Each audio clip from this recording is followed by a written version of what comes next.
Et je vais m'adresser à M. Ataul Qayoum Saheb. Et il y a beaucoup de savants qui distinguent la période mécoise de la période médinoise.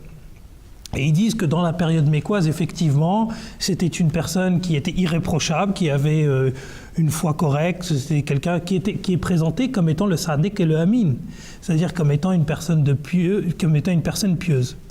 Mais tout de suite après, ils ont l'air de retourner leur veste totalement dès qu'il s'agit de la période médinoise. Alors, quand ils présentent la période médinoise, on a l'impression qu'il y a un mélange de ce que les chrétiens pourraient appeler le spirituel et le temporel. On mélange totalement le fait qu'on a l'impression que finalement le saint prophète tel qu'il le dépeigne, c'est devenu une personnalité politique, ou c'est devenu une personnalité qui a des revendications mondaines. Alors, est-ce que vous pouvez nous éclairer ça? Est-ce qu'il y a réellement eu un changement d'attitude du saint prophète de l'islam pendant la période après l'hégire? Pour répondre tout court, non, il n'y a pas eu de changement. Il n'y a pas eu de changement dans la personnalité du saint prophète Mohammed sallallahu alayhi wa sallam du tout. Mais sachez que le saint prophète Mohammed sallallahu alayhi wa sallam, il a été envoyé comme le uswatun hasana, le modèle parfait.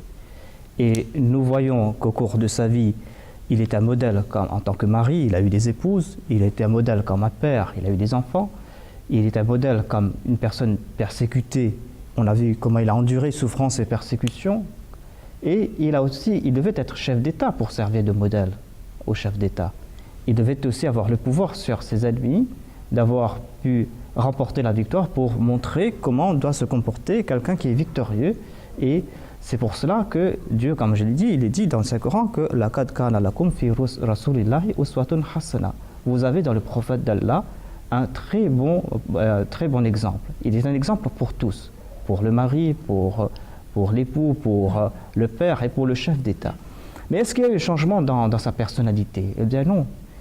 Eh bien, comment se comportent les chefs d'État ou les chefs de guerre ou les souverains lorsqu'ils ont remporté la victoire sur leurs ennemis? Ils vont manifester par le faste, ils vont faire beaucoup de bruit, ils vont tuer leurs ennemis. Mais comment s'est comporté le saint prophète Mohammed sallallahu alayhi wa sallam lorsqu'il est entré dans la Mecque victorieux après cette période de 23 ans de persécution? Comment est-ce qu'il s'est comporté? Il était sur sa chamelle, il a baissé la tête en priant, en humilité, en entrant en tant que conquérant. Voilà comment s'est comporté le saint prophète Mohammed sallallahu alayhi wa sallam. Et les rois, ils aiment la richesse. Le saint prophète Mohammed, paix soit lui, à Médine, les richesses sont tombées à ses pieds, qui sont venues de différentes régions, de différentes provinces. Mais comment s'est-il comporté? Je vais citer un seul exemple. Il est dit qu'un jour, il y avait quelqu'un qui a porté 4 chameaux qui portaient du blé ou de l'orge, une denrée qui était très chère. Le saint prophète Mohammed sallallahu alayhi wa sallam a demandé à Bilal, Hadrat Bilal, d'aller vendre tout ce blé et de prendre l'argent et de le distribuer comme aumône parmi les pauvres. Eh bien, la soirée, Hadrat Bilal est venu à la mosquée pour voir le saint prophète Mohammed sallallahu alayhi wa sallam. Il lui a dit, mais est-ce que tu as distribué tout l'argent? Tout l'argent, il a dit non. Je n'ai pas distribué, il y a encore un peu qui reste qu'on doit distribuer. Le saint prophète n'est pas retourné chez lui, il est resté à la mosquée, il a dit, pars, donne ça. Et ce n'est que quand Hadrat Bilal a pu distribuer toute cette richesse, tout cet argent, c'est là qu'il est parti, lui, retourner à la maison. Encore un autre exemple, comment se comportent les rois, les dirigeants. Ils inspirent la peur. Une fois, une personne s'est présentée au saint prophète Mohammed sallallahu alayhi wa sallam, qui tremblait en criant le saint prophète Mohammed paix soit lui. Mais lui, s'il était un grand souverain, s'il a été corrompu par le pouvoir, parce qu'il a eu le pouvoir à Médine, comment est-ce qu'il s'est comporté? Mais nous voyons qu'il a dit à cette personne que moi, je ne suis qu'un homme, je suis que l'enfant ou le fils d'une femme qui mangeait de la chair sèche, tout simplement pour prouver son humilité. Donc, à aucun moment dans son comportement, nous voyons que le pouvoir l'a corrompu. On lui a même dit, Hadrat Omar lui a dit que maintenant vous allez recevoir des ambassades qui vont venir vous voir. Vous devez porter des vêtements d'apparat pour les recevoir. Le saint prophète n'a dit non, moi je vais porter les vêtements que je porte tous les jours à la mosquée. Ce sont ces vêtements que je vais porter. Hadrat Omar lui a dit, voilà, il est parti une fois au marché accompagné du saint prophète Mohammed paix soit lui. Il a vu ses vêtements de soie, il lui a dit, prenez-en pour vous. Le saint prophète a dit non, moi je ne suis pas un homme de ce monde. Je suis pas un homme de ce monde, et ceux qui ne sont pas de ce monde, ils n'aiment pas ces richesses. Une autre fois, Hadrat Omar, le calife Omar est venu le rencontrer.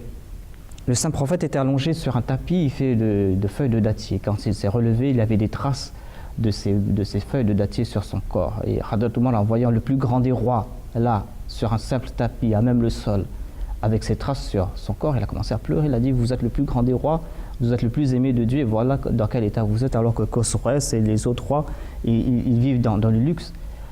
Le saint prophète Mohammed a dit encore une fois que moi je ne suis pas de ce monde, je ne suis qu'un voyageur qui traverse le monde, et je suis comme celui qui est un voyageur qui s'arrête pour quelque temps pour se reposer et qui va repartir parcourir son voyage. Donc on ne voit pas dans le comportement du saint prophète Mohammed le fait que le pouvoir l'a corrompu, qu'il y a eu un changement dans sa personnalité, il était la même personne humble. Pour finir, si je ne prends pas trop de temps, je vais citer une prière qu'il a faite et qu'il n'a cessé de répéter. Il a dit « Allahumma ahyini miskinan wa amitni miskinan wa wahshurni fi zulmatil masakin » Ô Allah, garde-moi vivant dans un état de pauvreté, donne-moi la mort dans un état de pauvreté et élève-moi parmi les pauvres. Voilà en somme sa vie. C'est vrai que les exemples étaient magnifiques. Je pense qu'il n'y a rien besoin d'ajouter là-dessus. Eh ben moi, je l'ai juste dit qu'au moment de son décès, sa prière, on a vu qu'elle avait été exaucée. Car quand on est entré dans sa pièce, donc dans sa chambre, il ne s'est trouvé que le tapis mentionné tout à l'heure, fait de feuilles de dattier tressées, et un petit pot d'eau en argile, et c'est tout. Il n'y avait rien d'autre dans la chambre où le prophète sallallahu alayhi wa sallam a passé ses dernières heures. Vous voyez? Et il a laissé ce monde comme ça, dans cet état-là. Et accuser une telle personne après d'être soif de pouvoir et de tout ceci, cela, c'est vraiment... c'est impropre et c'est infondé. C'est vraiment... oui. C'est infondé. Et justement, pour continuer sur cette idée-là, et pour les téléspectateurs qui ont toujours besoin d'un exemple actuel et qui rapportent toujours à la réalité d'aujourd'hui, aujourd'hui, le représentant de l'islam pour les Ahmadis, pour les musulmans Ahmadis, c'est le calife. Et vous m'arrêterez, je parle sous votre contrôle encore une fois, mais quand il a, dans les réunions annuelles, dans les conférences annuelles que l'Ahmadiyya organise, généralement le calife reçoit des chèques. Parfois, ça lui arrive de recevoir des chèques d'un montant assez important. Si le modèle du calife, c'est le saint prophète sallallahu alayhi wa sallam, était quelqu'un qui aimait le pouvoir et était quelqu'un qui était avare de pouvoir, il aurait gardé ce chèque pour lui et il aurait encaissé dans son compte personnel. Seulement, ce qui est aujourd'hui l'exemple, c'est qu'il ne le fait jamais et il redonne ce chèque à des œuvres caritatives que la Jamaat met en place. Et on voit qu'en fait, le modèle qu'est le saint prophète Mohammed sallallahu alayhi wa sallam, si le modèle est parfait, ça donne ce type de personne-là. Et dire du saint prophète que c'était quelqu'un qui était mondain, c'est totalement infondé. Tiens que là, en tout cas pour cette réponse complémentaire, du coup...